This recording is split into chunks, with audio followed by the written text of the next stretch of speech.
My name's Ed Piskor. I'm Jim Rugg. We're looking at the Nom #1 art by Mike Golden. First, Jimmy, what do you have?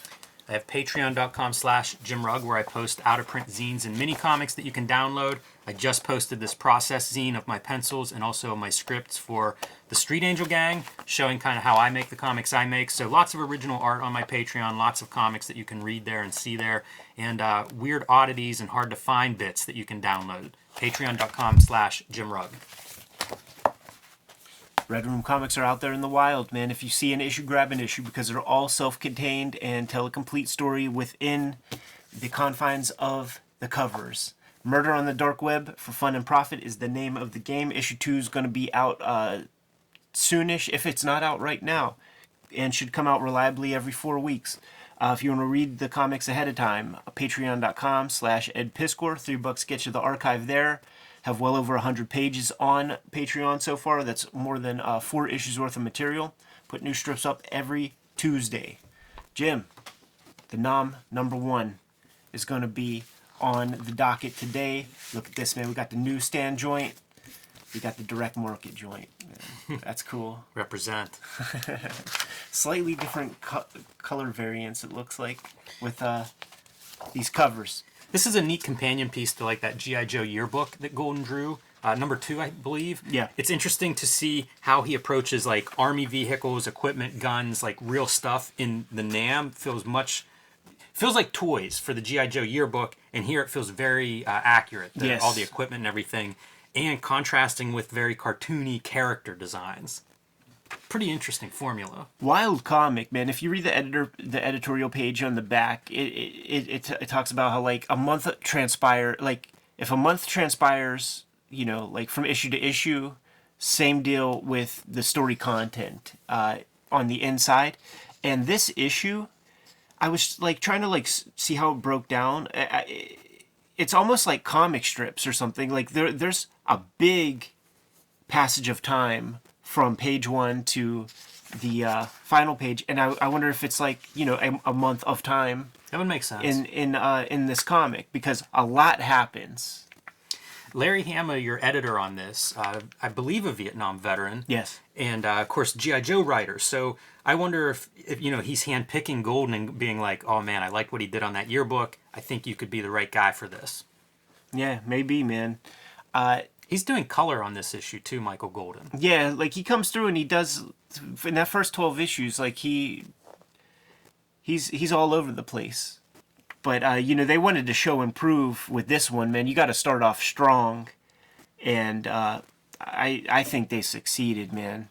Super dramatic color, you know, like look at this 9-panel grid and how much he's able to create different scenes in that one page. We're gonna see a couple great examples of the usage of color in this comic, man. I absolutely love that dude's face. Look at those jaws. That is boy. Sergeant Slaughter is your instructor here. That's goddamn right, man.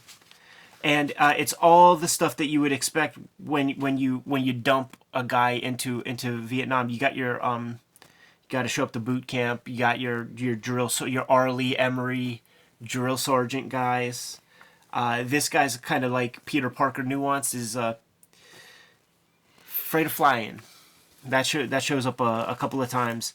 When you speak to the reference, man, and you look at a congested panel like this, where we're seeing like those little carousel staircase things, man, bunch of different planes, trucks, buses. Even the little stuff, like the boots look right. Golden, you're a madman. I love you for it. Check out the color here. Really strong, super strong. That light coming in through the window reads perfectly.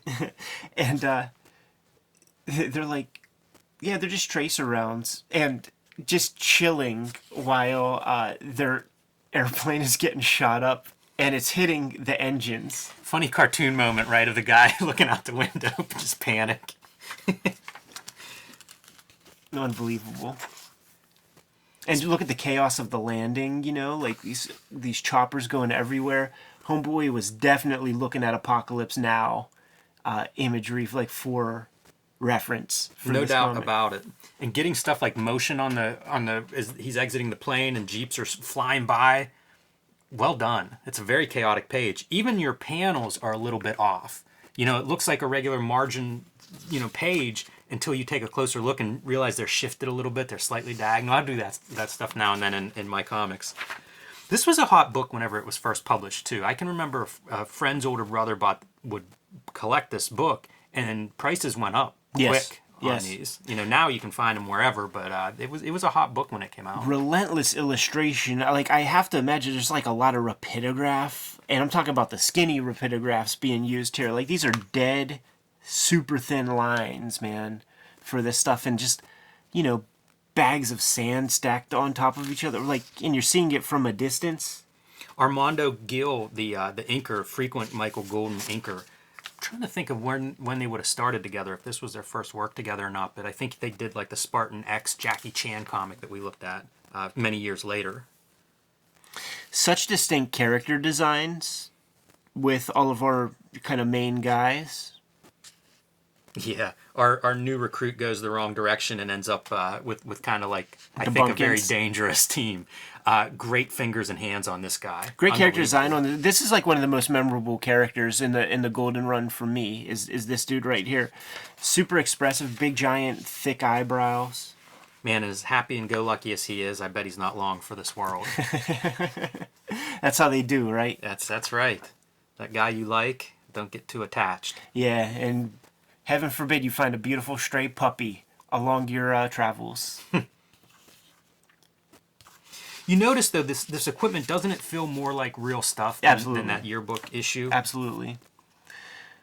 The guns look very, all of it looks referenced. Like any piece of equipment that you see in here looks referenced. And I'm sure that was something that they all decided on before, anybody signed up for the book. I think it's probably my first issue of, I think it's Amazing Heroes, where they talk to that Doug Murray writer guy. And they talked about the conscious choices of making the characters a little bit more animated and cartoonish to just give you a little bit of relief because of the subject matter. It's a great choice. It really, I don't know that this comic, I don't know that I would enjoy it as much if these characters weren't cartoony the way they are. And for those keeping track at home, December 1986, the date of release on this, so 1986 scene. Yes. But it's the time period of Platoon. Full Metal Jacket's probably coming a little bit after this. Almost a nostalgic wave of Vietnam. Like 20 years later, now we're revisiting all of this. When you get muzzle flash panels, that's where we're busting out the magentas. I love that part. Talk about, your color wheel, right? The complementary colors across from green is that magenta red color, and it just pops on these pages. It looks like gunfire. Golden using every version of green available in the 64 color palette that they had access to.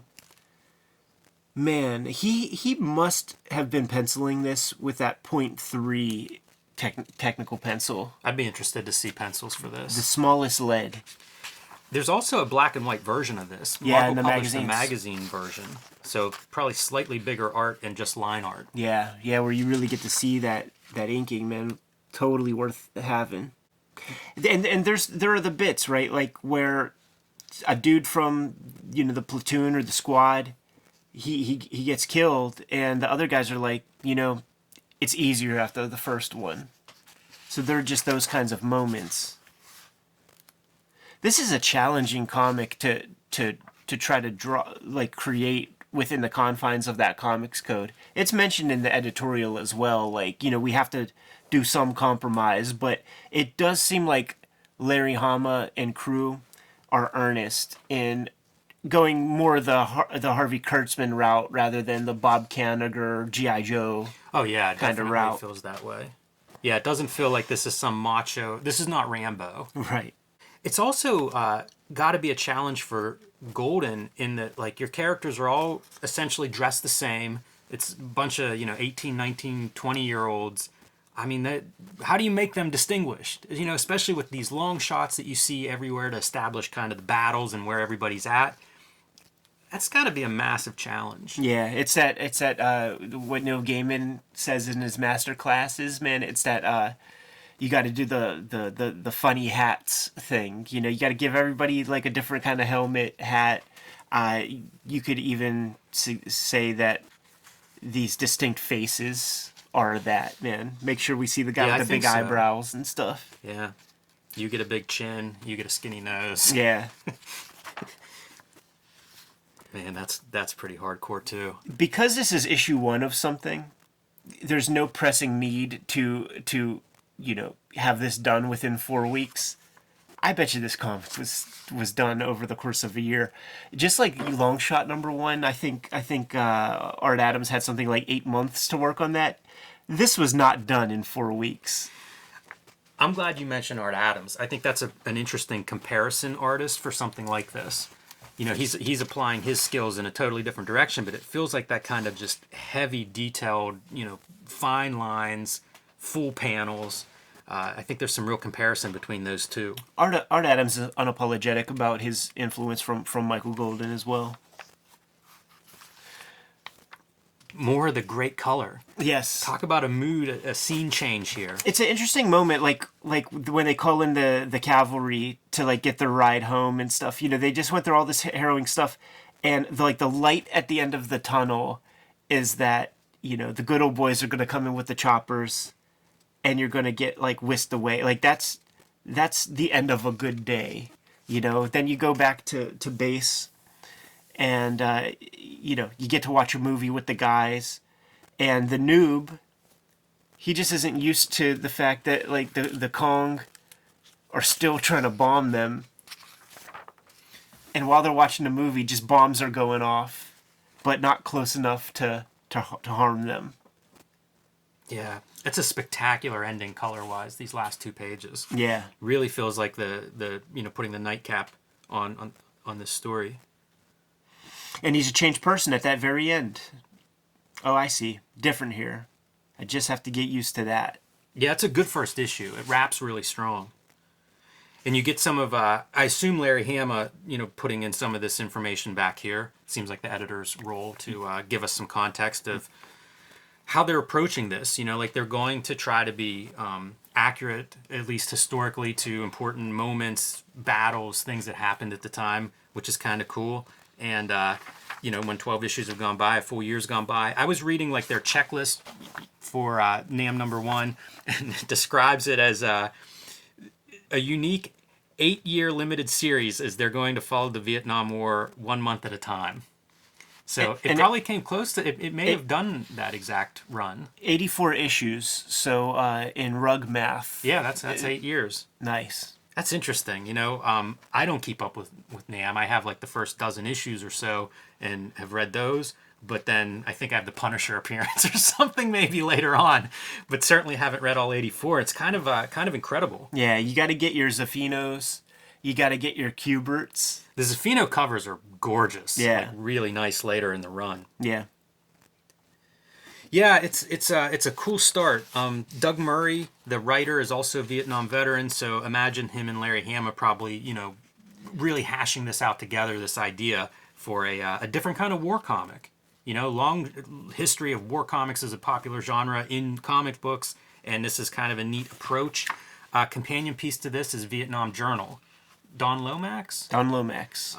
Another comic that would have been coming out sometime in the 80s. It's black and white comic, and quite a few issues of that are out there as well. But it's another, point of view from a veteran, I assume, or at least somebody who's done historical writing about other wars as well as Vietnam. Yeah, listen. After reading this and knowing the conceit of the 8-year run, a month, it's. If a month goes by in a comic, a month goes by in real life, I kind of want to read some more. Yeah. We should keep going a little bit further into this. Maybe do some monthly reads of this as well. One last thing: the NAM notes. That's your kayfabe terms, right? Of actual language for some of the stuff in Vietnam. Soldier speak. And I love this. I always love seeing any kind of. I don't know, what the real word for that is, but the vernacular that goes along with that specialization or that area, that subject matter is always really cool. You can tell it's Mattel because the M16 guns were made of plastic. Jesus fuck. When you watch that Ken Burns documentary, they talk about the difference between the M16 and the AK-47, and how the M16 putting them in the hands of these 18-year-old boys, just jamming every 2 seconds, like never being able to get like 5 meaningful shots off at once, while the Kalashnikov is just, brrrr, brrrr. Man. Yeah. Anyhow, man, Nom number 1, heck of a comic. A lot of them out there, man. I got this thing for $0.25, so you should be able to find these comics and start grabbing the others, man, because we might have to read some more of these things. I'm with you on that. Kayfabers, like, follow, subscribe to the YouTube channel, hit the bell. We'll notify you when new vids are available. Jimmy, what's out there? Patreon.com/JimRugg, where you can download my out-of-print, hard-to-find zines and mini comics. You can see a lot of my original art and how I make Street Angel, Aphrodisiac, Octobriana, and much more. Patreon.com/JimRugg. Red Room comics are out in the wild. Murder on the Dark Web for Fun and Profit. Issue 1 is a smash hit. Issue 2, not doing too shabby itself, man. Going to be a monthly comic. Get it put on your pull list. Order or pre-order it from Fantagraphics. If you want to read the comics ahead of time, hit up my Patreon. Patreon.com/EdPiskor. $3 gets you the archive there. I have more than 4 issues worth of material up there as we speak, and I put new strips up every Tuesday. Subscribe to the Cartoonist Kayfabe e-newsletter at the links below this video. You can find Cartoonist Kayfabe t-shirts and merchandise at the links below this video, too. Jimmy, give them one lesson on marching orders, man. We're going to be on our way. Read more comics.